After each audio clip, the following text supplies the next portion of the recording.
Halo, assalamualaikum warahmatullahi wabarakatuh. Jumpa lagi dengan saya. Pada video kali ini saya akan berbagi informasi, yaitu tentang apakah cairan infus dapat diminum atau tidak.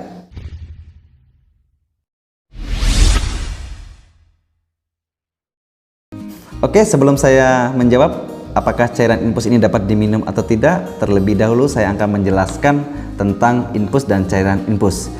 Oke, yang pertama, apa itu infus? Infus yaitu adalah suatu metode atau cara dalam pemberian obat yang diberikan secara langsung melalui intravena atau pembuluh darah. Selanjutnya, apa itu cairan infus? Ya, di sini jadi cairan infus adalah merupakan suatu cairan yang dikemas secara steril sebagai pengganti cairan tubuh, memberikan nutrisi tambahan, mempertahankan fungsi tubuh dalam membutuhkan asupan kalori. Selanjutnya yaitu tujuan dari pemberian terapi cairan infus. Tujuannya adalah yaitu memasukkan cairan infus ke dalam tubuh pasien yang dimana pasien mengalami kehilangan cairan yang disebabkan oleh penyakit atau tindakan medis tertentu. Selanjutnya di sini juga tujuan pemberian terapi cairan infus di sini diberikan kepada pasien yang mengalami dehidrasi, di mana pasien tidak dapat makan dan minum atau asupan makan dan minumannya tidak tercukupi. Jadi terapi cairan infus ini diberikan pada kondisi penyakit tertentu dengan kondisi tertentu.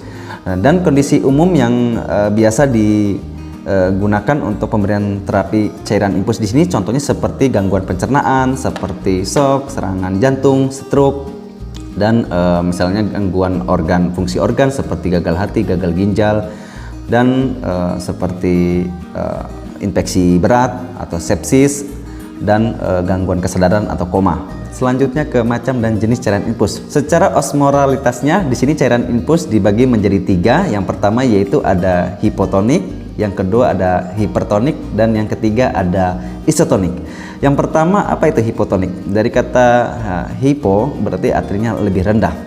Jadi hipotonik itu adalah osmolaritasnya atau konsentrasi cairan yang mengandung gula dan garam itu lebih rendah dari plasma darah.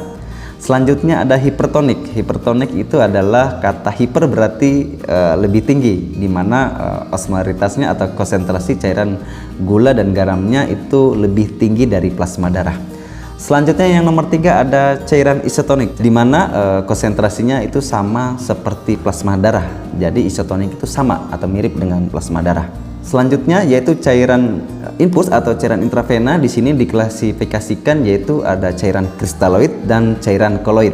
Dan untuk contoh cairan kristaloid yaitu contohnya seperti cairan infus NaCl, natrium klorid atau NaCl 0,9%. Selanjutnya ada ringer laktat atau RL, dan selanjutnya ada dextrose. Yang termasuk jenis cairan koloid yaitu seperti gelatin dan dextran. Oke teman-teman, jadi cairan infus di sini mempunyai macam dan jenis yang berbeda-beda, kandungannya juga berbeda-beda, serta fungsinya juga berbeda-beda. Jadi cairan infus di sini diberikan pada kondisi pasien tertentu dengan kondisi tertentu. Selanjutnya cairan infus hanya diberikan yaitu melalui intravena. Jadi kalau diminum sudah lain jalur. Kalau untuk diminum berarti melalui sistem pencernaan, jadi langsung masuk ke lambung.